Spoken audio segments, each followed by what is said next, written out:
I'm Art Director Andrew, and this is your Week 8 Fantasy Forecast Live. Meteorologist Mel couldn't be with us this week because she went down with an injury while taping the regular show.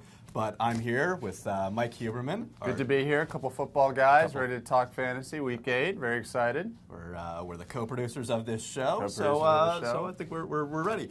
This week we're going to start off with another player who won't be in the season anymore. Arian Foster announced his retirement. Correct. So great career. A great career. Last few years, kind of hobbled with injuries, especially this year was down. Now we have Jay Ajayi taking over, 200 yards in the last 2 games. Right. Historic. Well, it's interesting. I mean, so first of all, Arian Foster, great career. A couple of years of sort of peak fantasy stardom.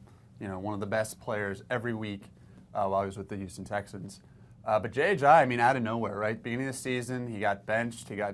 There was a game that he got left behind, but he really has come out of nowhere with these 2 games. And then going forward, you have to think that he's not going to do 200 yards again like this. Of course, yeah. Not back to back, but he's still a very valuable running back in that offense. They're going to throw the ball up, but he's still going to have plenty of opportunities. So he's someone that you're going to want to look to start going forward. Absolutely. And other running backs that must start is David Johnson, who's probably been the best running back in the league this year. He's got 1,004 yards total already, on pace for 2,295, which is extremely close to the record of 2,323 that LaDainian Tomlinson has from 2006. So we could see a record-breaking season. Something to watch in the second half of the season. When he was being picked so highly at the beginning of the year, it sort of came out of nowhere. Yeah. But I think now you see why players are taking him so high in their drafts. He's been great. Absolutely. Both him and Ezekiel Elliott are 2 guys that everybody's a little unsure of, but have definitely lived up to the expectations. They've been great. They've been great so far. Must starts, number 1 running backs in Absolutely. the league. We've also got Dez Bryant coming back from injury. Now, Dez played in 3 games this year. Yeah. A little bit injury prone so far this year. Did not play well at all. Mm-hmm. So what do we think? Is Dez a must start? Do we think with Dax? To me, Dez is more of a wide receiver 2 option. Mm-hmm. Not knowing sort of what is going to happen with him and Dak. Do they have that partnership yet that obviously Dez had with Tony Romo? I think you give it a little time. Maybe 3 weeks from now, Dez is able to get that going, and he becomes more of a must-start option than he's been in the past. But I think right now, you just want to wait and see what he does with Dak at quarterback. Dez is also historically gets a little upset if the ball's not going his way. Volatile is a good word. It could that could actually hurt the team overall. And they've been great. Could hurt Dak's performance if Dez kind of gets the clubhouse not. So Sunday night, the Eagles-Cowboys, sort of the nation watching. We'll see if kind of Dez is Dez and has one of those sideline outbursts that he's known for, but. You never know. If he doesn't get enough tosses his way, he'll be shouting for Tony Romo. It kind of brings that controversy a little further too. Yes. So. Dez is always entertaining. You got to give him that. Him and Odell every week. You have something to look forward to. That's right. NFC East receivers with the wide receivers in the NFC East. Speaking of the NFC East, though, we have Rashard Jennings now back. Hasn't really performed that well. Was all right this week. I think he had 12 fantasy points or so. So what do we think? The Giants, Eli hasn't really performed all that well. No, he has not been particularly good. They're likely, the team's always been a run-first team. Right. So do we think that Jennings has value as even a wide receiver too? As a running back, I would avoid Rashard Jennings. Okay.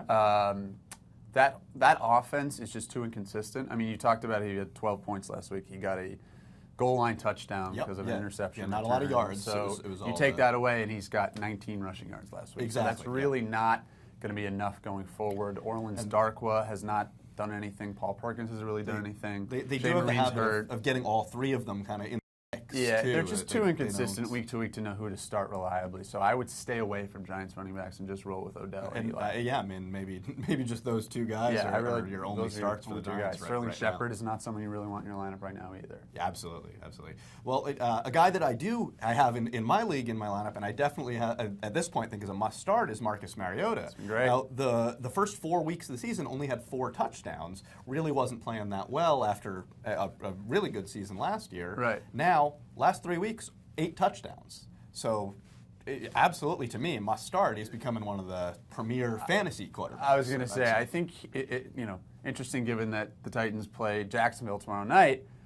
He sort of is now reminding me of last season's Blake Bortles, and he's that bad team, good fantasy quarterback. So he's going to put up these big numbers. They're going to lose. They're not going to, win the division or anything, but he's going to have these games where he wins you because he has 3 touchdowns when they lose. Right. He's not necessarily 31. A top quarterback in the league, but for your fantasy team, he certainly is. Right. So on to just regular quarterback play this year. Yes. We've only had a few quarterbacks that I would say are top in the league and top for fantasy. So we've got our Brady, who's now back, seems to be I think he's okay. I think he's okay, that Brady guy. Yeah, and Drew Brees is, while the team hasn't necessarily played all that great, he is putting up some pretty good numbers. Absolutely, there.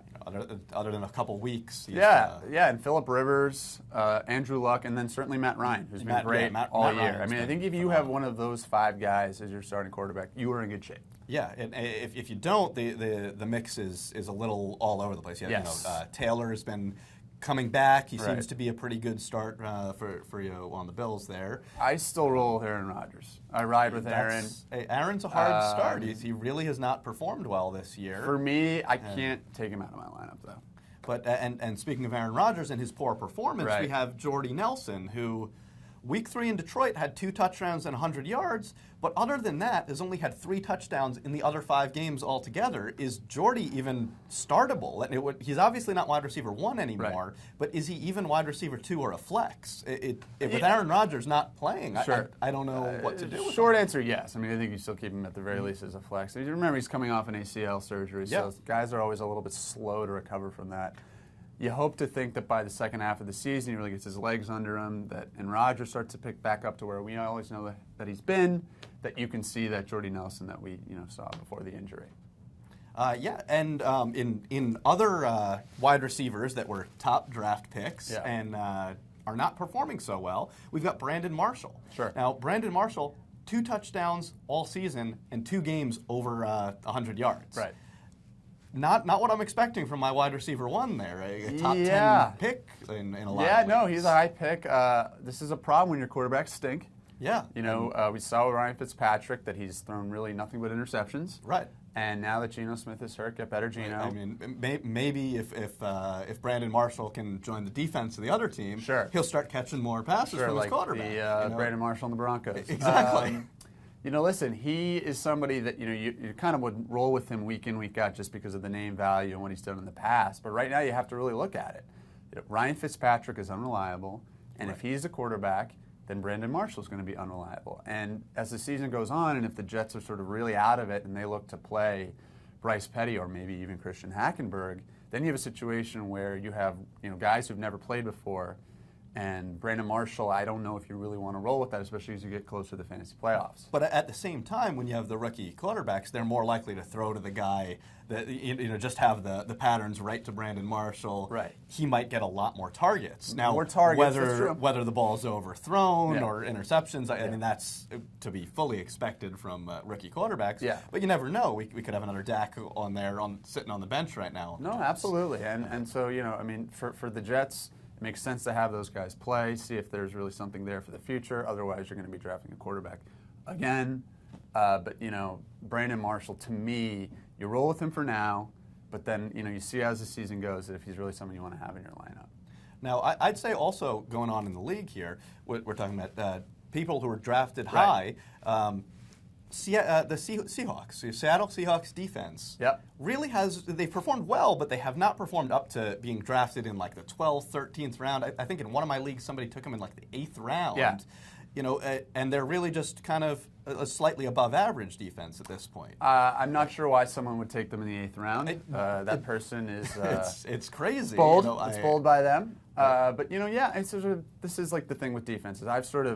My thing with defenses, I always just stream them, right? So I look week to week, matchup to matchup. That's how I've always played too. It's like you draft a defense in the 15th round, your kicker in 16, and take as many big time players early as you can because you never know. Running backs are just we've seen it over and over again. Bad running backs or great running backs that don't perform, bad running backs that become great players. You don't know what to expect in the league anymore. You really don't, and that's sort of the beauty of fantasy football, right? When you draft in August, September, by the time October rolls around, no one drafted Jay, or no one who drafted Jay, I think that he would have almost 400 rushing yards in 2 games. Absolutely. So, that's the beauty of fantasy football. That's why we play. That's why we deal with the pain, the ecstasy, the agony week to week. For me, mostly agony, but, that's why we love it.